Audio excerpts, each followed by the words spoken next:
Look,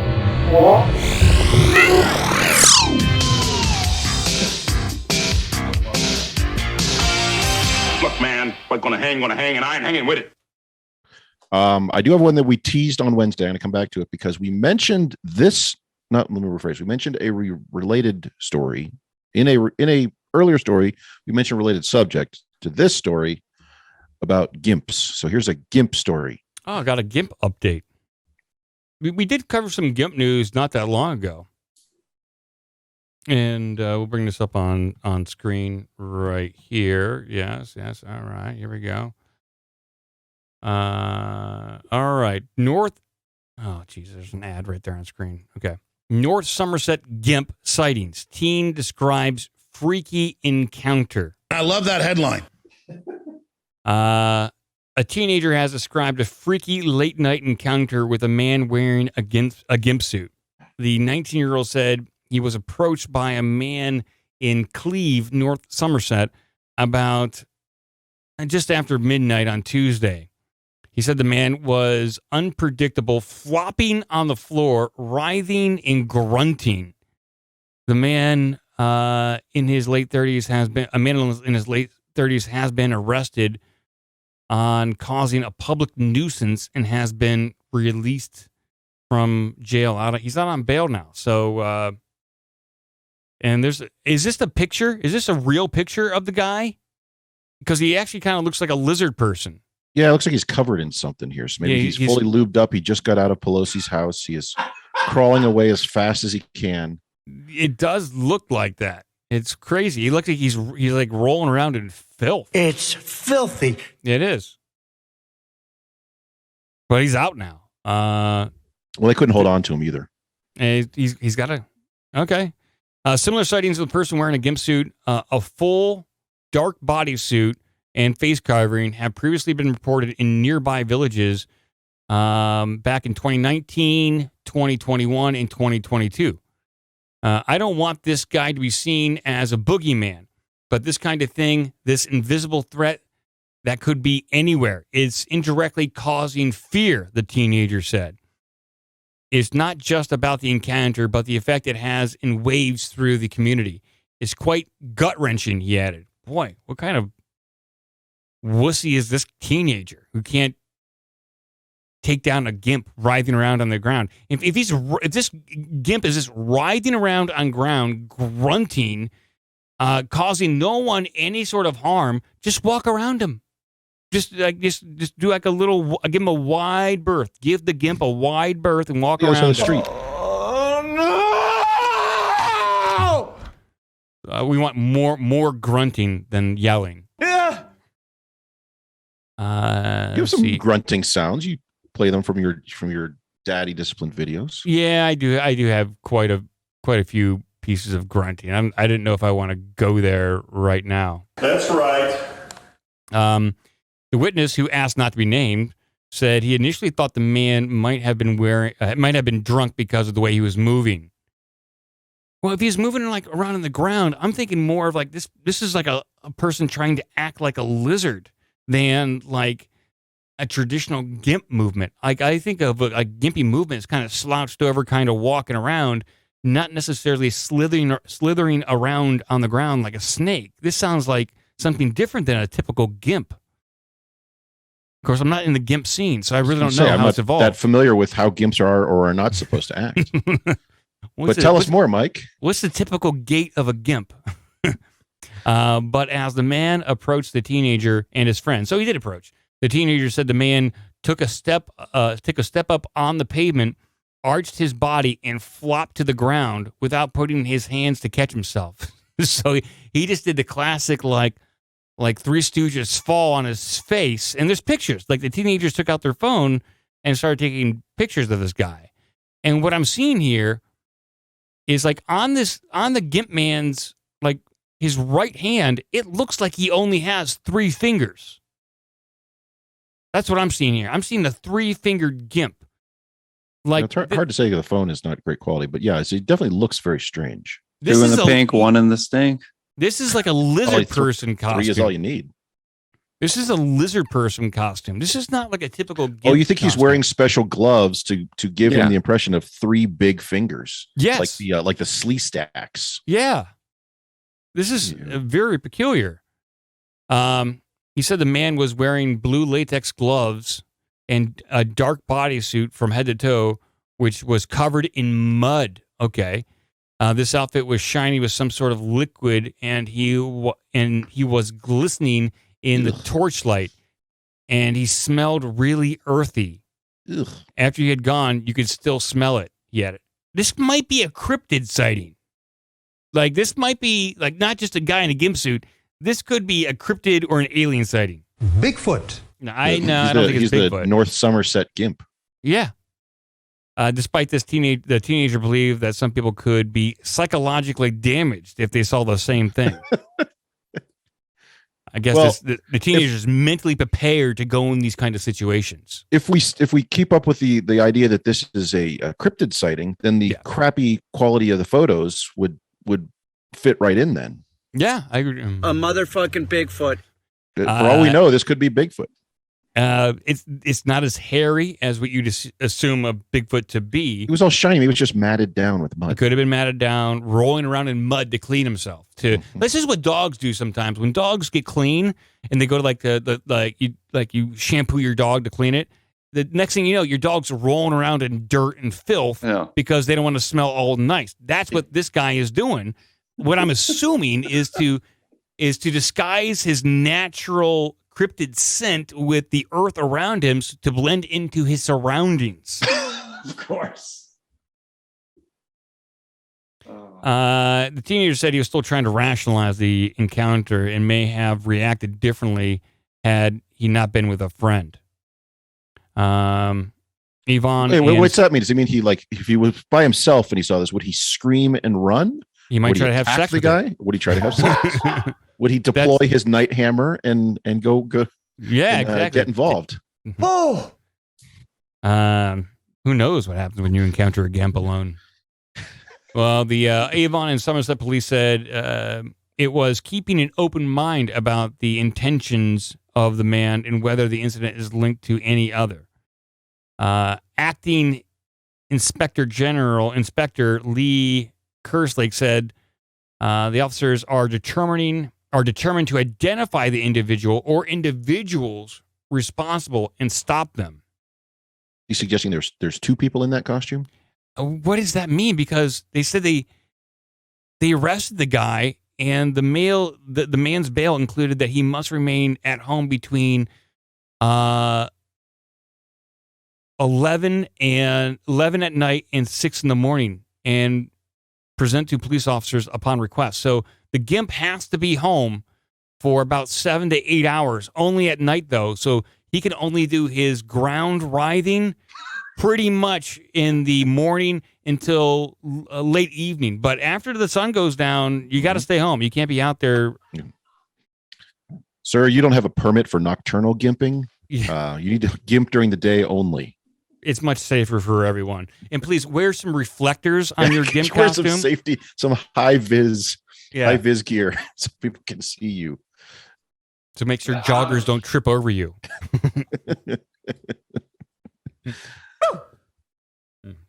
Well, I'm still partial to this could be an actual cryptid encounter or some sort of alien encounter, and the police, unbeknownst to them, just arrested an alien and then let him go. That's it. They just thought it was a typical GIMP encounter, but no, it's something much more.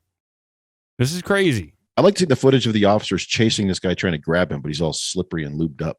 Yeah, how do the officers approach Let's this? get the body for you. That body cam. Yeah, that's what I want to see. How hard? So when it comes to the Paul Pelosi body camera footage, they should release that. They're not gonna. Come on, they're not gonna. Did they release? I think they did release a little bit on the drunk driving accident, didn't they? We gotta get the because he said some shit like "Don't you know who I am?" or kind of. Oh, thing. Really? Yeah, they did for the accident one. I say that everywhere I go. When I go to Kroger's and I check out, it's like, don't you know who I am? And you say, no, seriously, I'm confused. I don't know who am I? No, who am I? I might be Joe Biden. I may be. Well, I like the Gimp story, Crasher. We're going to move on, though. All right. We got to move on. We've done that one.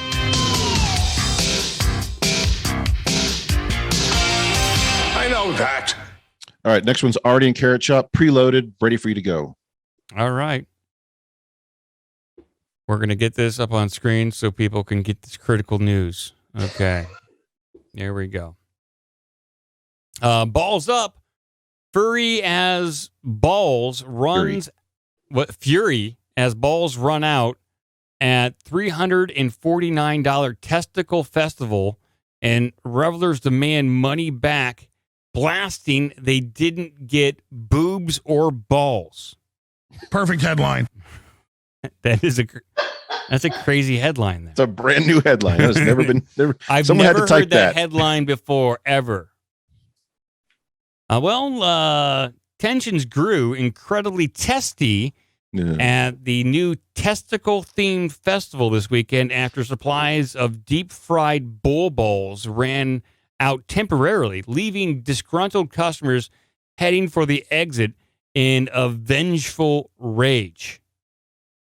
Okay. Quote, I came here for beer and titties, and I didn't get either.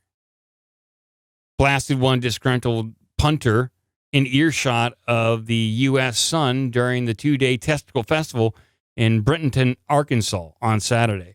Why would you be expecting to see breasts at a testicle Oh, no. Keep festival? going. It'll make sense. Okay. All right. You got to keep reading. Okay. What we're seeing here on picture for people just listening at home, there appears to be, like, on screen, a gentleman on the left where he's riding an adult big wheel, but he's only wearing a banana hammock. And then there's a video of these guys too, if you want that. And then there's a guy standing to the right of him. He's obese, and he has, like, I guess, prosthetic testicles dangling out of his waistband. Balls. By the way, the guy on the right, he is dressed like Zach Galifianakis, his character in The Hangover. So he's wearing that wolf shirt. You can't see. He's got his satchel over his shoulder there, so he's in costume. Okay, I'll read maybe. Oh, this story just gets weirder and weirder as it goes. And by the way, this is Bentonville, Arkansas, which is famous for being the home of Walmart. Oh, okay. Quote, this isn't what we were promised, added a second person. You don't have any balls. You don't have any beer. We want our money back. Well, okay. Maybe they'll get it. Yep. The unrest at the event, otherwise known as Testy Fest, had started festering before the gates even opened on Friday following a last-minute cancellation of the hotly anticipated women's oil wrestling competition. The 3-day hoedown, which charged up to $349 per ticket, promised attendees 3 days of debauchery fueled by an abundance of beer, bands, and deep-fried bull testicles. All right. Yep. That's it. That's the selling point right there. But the first 48 hours of the festival were marred by setbacks and shortcomings, with the repeated faux pas becoming too much for some to bear. The final nail in the coffin for one group of disgruntled customers was seemingly struck on Saturday afternoon when the event organizers announced there were no more bull testicles available for purchase. So that was the final nail in the coffin for some people. Balls.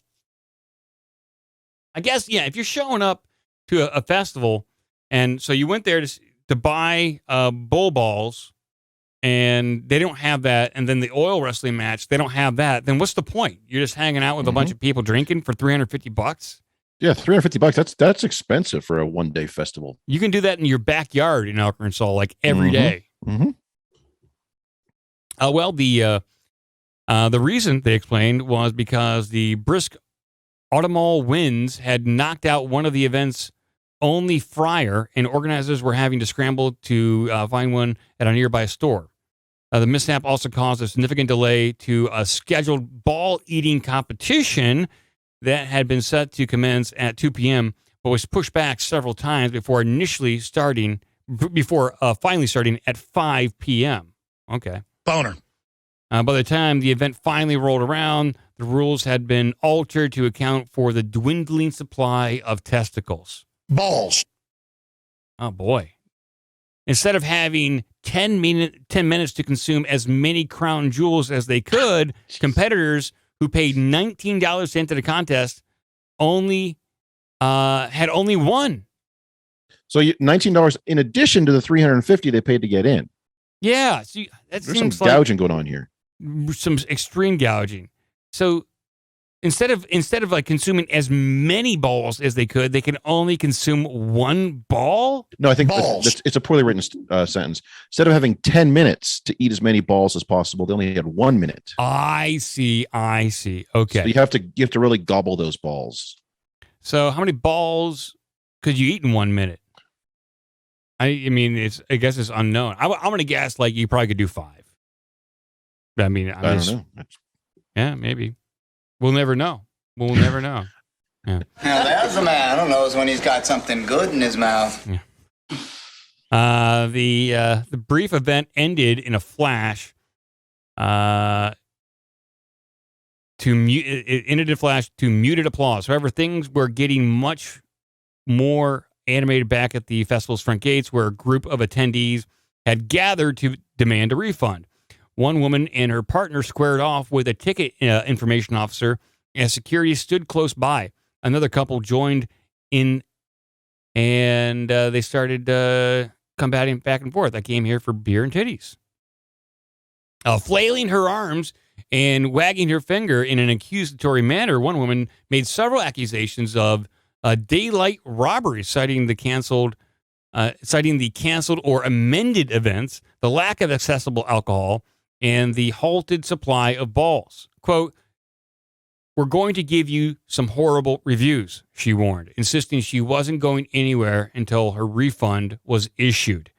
Jabs were exchanged over the course of the next few minutes before the ticket officers angrily snapped at security to escort these people off the fucking property. Security obliged, and the group left empty-handed, though the spectacle unfolded in front of the line of guests who were mulling whether to enter the festival. Quote, "I wouldn't pay to go in there if I were you," the woman warned as she was frog marched up a dirt road. "It's terrible," she added. "I came here for beer and titties. I didn't get either." That's the quote of the day, I guess. They keep using that one. In what the disgruntled gentleman may deem now to be a cruel sense of timing, mere moments after he and a group of others were removed from the event, the Wild Wet T-shirt contest commenced in an inflatable pool by the bar area. So, okay, it looks like there was some shenanigans and some debauchery, but not a lot of balls. People are demanding more balls. That's what I'm getting out of this. People were upset there was not enough balls. That seems to be the general consensus here. Is like there weren't enough balls to go around. He had green balls. There weren't any nine. And gray skin, greenish skin. I don't care what color they are. Just He has gray skin. Let's see here. So how did this end up? This is a long, extremely long article about this. This is a very detailed article about this. There's more information and investigative work done about this ball festival than Paul Pelosi. Yeah. At this point. So I got to just go down to the end here and see how it all ended up. My God. The Sun has nothing better to do. It's 6 reporters there. Testes Fest third and final day, which the U.S. Sun did not attend, featured a motorcycle show and a ball throwing contest, both of which carried the prize of $500. Across the 2 days we were there, despite the best efforts of the friendly staff, the event wasn't so much nuts as it was flaccid and awkward. God damn. Okay. That place pretty crazy down there. That whole place is a giant pedo command base. So, Mike, just out of curiosity, I had to check this. So this was this article is 2,600, almost 2,700 words. So it's almost 12 pages of text. That's like a novella. We barely scratched the surface of the Testy Fest. And all things considered, it probably is a good time if you're into that kind of thing. I'm sure as a cultural event is probably something people do look forward to in that neck of the woods.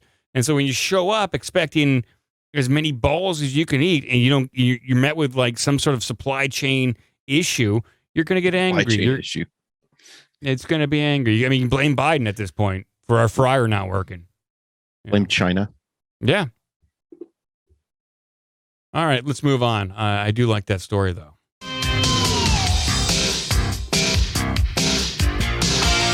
God damn it! All right, so I got a couple here to a couple possibilities for you guys. I got a guy arrested for smuggling 1,000 bees. We have a famous piece of artwork has been hanging upside down for 75 years. Modern art they didn't even realize. We have a woman who gets attacked and not attacked, gets trapped in her house by tumbleweeds. You figure you just push those things out of the way, right? Well, there's footage of it. It's pretty interesting. We have 2 people arrested at Walmart after eating half of the rotisserie chicken and then putting it back on the shelf. Oh, perfect headline. Yeah, that's the one. That's pretty good. And I have one more Halloween related one we probably have to get to real quick. We probably should, because this is the last show. This is basically our Halloween show. Yeah, somebody in the chat earlier, and I don't know who, because I scrolled way past, point out we've had no trick-or-treaters during the show. You're right. Absolutely. We've had 0 trick-or-treaters during the show. Like, where are all the trick-or-treaters? It's pretty sparse around here. I think they're all down at the Testy Fest. So We're all waiting in line. Good luck there. You ain't getting any testes. yeah, I don't know. Maybe. So. All right, so here's the chicken story. Walmart chicken story. Okay, let's get to that.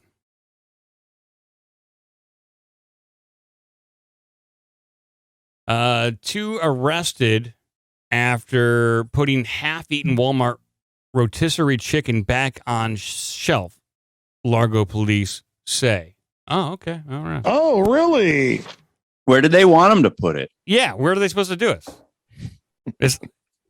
I mean, it obviously wasn't good, so they're returning the product. Not sure that's how that. You probably can't do that with like perishable. Well, then again, remember that when you were a kid, you used to hear about the candy bars that always say on the back, "Return unused portion for a refund." Mm-hmm. That is true. 2 Largo residents were arrested Wednesday after police say they were caught partially eating a rotisserie chicken at Walmart and putting it back on the shelf. Well, just grazing. I can't really fault them for that. It's tough to, but arrest reports from the Largo Police Department said Christian Ray Reeves Putman, 26, and Alexis Ann Marie Castillo, 32, were shopping for food when they were allegedly seen eating a chicken out of a box. Police said after the suspects had their fill, they resealed the half-eaten chicken and put it back on the shelf. All right. Was that wrong? Should I not have done that? After being read their rights, they were later caught trying to leave the store without properly scanning or paying for items hidden in their shopping cart, according to reports. So they could have got away with this. They didn't get busted for the chicken. They got busted for trying to shoplift. Or did somebody see them do that with the chicken, started watching them, and then was able to see them trying to shoplift? That could have been it. That was maybe it. Like this one, the whole chicken thing got them on the security's radar at that point. After being read their rights, the defendants apologized and said they were homeless. Both were charged with petty theft. Well, just because they claim they're homeless doesn't mean they're actually homeless. I mean, I do know storage bins that people can sleep in. There's been reports of people sleeping in San Francisco storage areas and then attacking very famous politicians. And going to Paul Pelosi's house for dinner. Exactly. So I just want to return this hammer and have a rotisserie chicken with you. Yeah, yeah. Well, they're dressed in orange because they're celebrating Halloween, which is nice. So the police were nice enough to decorate them. Well, no, that's their high-vis gimp suits. They want to make sure when we set you free and you go back out, make sure people can see you. Yes. Okay. Well, hopefully they'll find a home. Maybe Walmart will just hire them as security at this point, because they obviously know about how to get Well, caught. here's They the know what question: people do. if they were hungry and they started eating the chicken because they were hungry and homeless, why wouldn't they eat the whole chicken? Why would they put it back? Yeah, it doesn't make a lot of sense. Yeah. I mean, as you're wandering through Walmart, because Walmarts are big stores, as you're wandering around, you could eat that whole chicken and then You could. just dispose of the box. Yeah. Well, let's go see what else we got, Gretchen. All right, I got a Halloween story.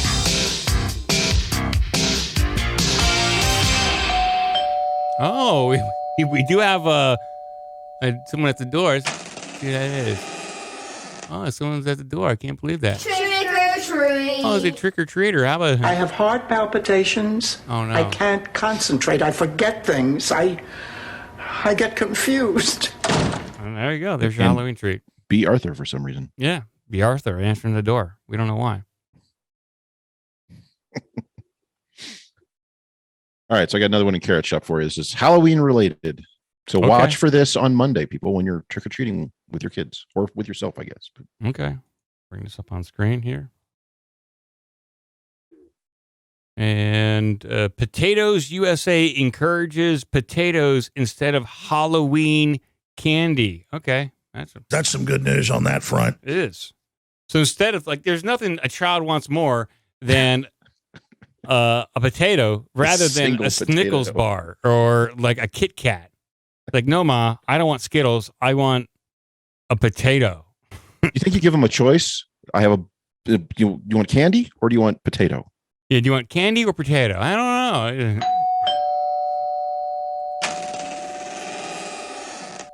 Trick or treat. There you go. You kids want a little potato? Sure, why not? Here's a potato. Sweet potato poon. Have some sweet potato poon. Grab a handful. Here's some other stuff we'll shove in your cigarettes. You're shove some cigarettes and lottery tickets and chewing tobacco and hot pockets and honey buns and coffee and Gatorade and Coca-Cola and aspirin and lighters and ice cream and potato chips and magazines. Just give everyone a scoop of ice cream. You're basically giving these kids who show up like a duffel bag full of crap. Halloween enthusiasts across the U.S. have started a new tradition of handing out spuds to kids for Halloween, according to Denver-based Potatoes USA. It's honestly started as a joke, says Pat Foy, a self-employed contractor in Lancaster, Pennsylvania. I thought, if I'm going to give something out to kids for Halloween, I don't want to just give them something that makes them go nuts. I'm of Irish descent, so potatoes made sense. How? Well, the Irish potatoes and yeah, Irish I get it, but but kids don't want potatoes. They want something. They would sooner have Irish whiskey or something like that than a potato. I gave away a big baking potato, and before I knew it, it took on a life of its own. Who would have thought? Boy is known around his hometown as Mr. Potato. Oh, great. That's a great nickname to have. I'm not sure I want that nickname. No. Hey, what's up, potato dude? What's up, Potato Man? His name's Potato Man. Every year, the trick-or-treaters of Lancaster flock to his house for a quick break from the sea of sugar to say hello and grab a potato. You know what these kids do? They go to his house, they grab a potato, and then as soon as they walk 10 feet away, they chuck the potatoes back at his house and break his windows. Then he gives them to the next kid. Yeah, exactly. Pick up the potato off the ground and continue to throw it at this guy's house. The tradition has gotten so popular that not even a pandemic could stop it. When COVID-19 hit, Foy, with the help of a friend, built a potato chute out of PVC pipe to deliver potatoes from a distance. So he had made a potato gun to shoot kids? Yeah. Hey, kids, here you go. Here you go. So he's not giving potatoes as much as firing potatoes at them. Yeah, as they run screaming down the street. Exactly. They were like missiles coming down, he said. The kids loved it. Yeah, 14 kids got concussions at that Mr. Potato Head's house. It looks like a Civil War battlefield out there. Kids are just sprawled out across the lawn. Just dead everywhere. Massive legs. head wounds. Just cutting arms off. Foy is not the only one handing out spuds on Halloween. Up in Anchorage, Alaska, Matt Schultz, a pastor at Anchorage's First Presbyterian Church, has also become an internet sensation for giving away potatoes alongside his traditional bucket of candy. The trick started with a giant basket of candy. I just put one potato in the middle as something unexpected that they could grab instead. I was shocked at how many kids were just delighted by the idea. They would grab and hold it over their head like a trophy. That was the first year I gave away 20 pounds of potatoes. Eventually, we ran out and I had to stop. Just buy more potatoes. You didn't have to stop. Get more, you jerk. Yeah, you should anticipate this is a high demand item. Schultz has given kids a choice between candy and potatoes.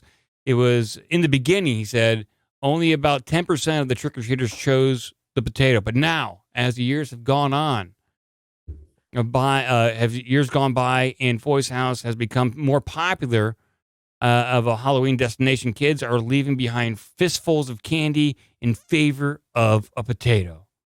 This sounds like a native content ad for this Denver potato company. Like, I don't believe this at all. Well, they also have, only 3 examples of this happening. So and by the way, so Potatoes USA is not a potato company. This is the I don't know what the term would be, the Potato Farmers Lobbying Group. Right. So of course they're going to be pro potato. Yeah, there's like a milk one and all that. Yeah. Yeah. And now a word from the Apple board. Oh, we got someone right there. Trick or treat. Potatoes.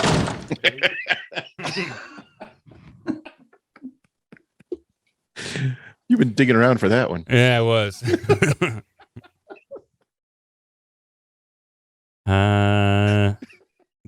It ends with, I used to joke with my wife that I always knew I was going to be famous, Boy said.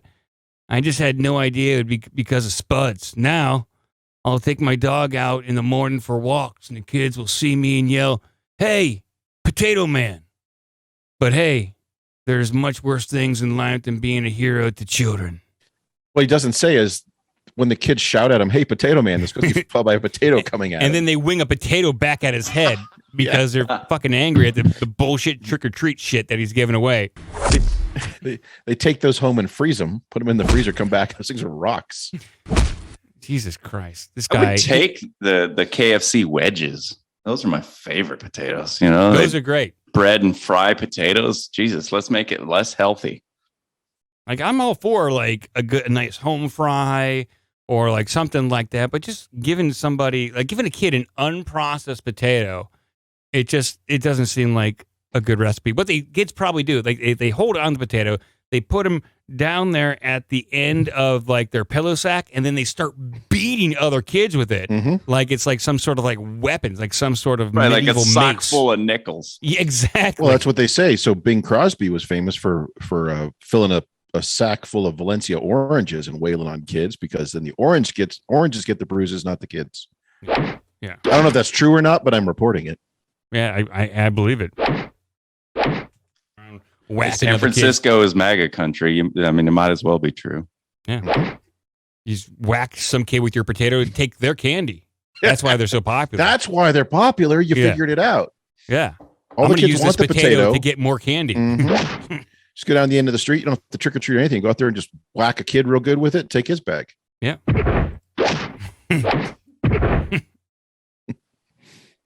Well, I think that's the Halloween show right there. I think it is. Give us an email at ourbigdumbmouth@gmail.com. Check out obdmpod.com for all the social media and donation links.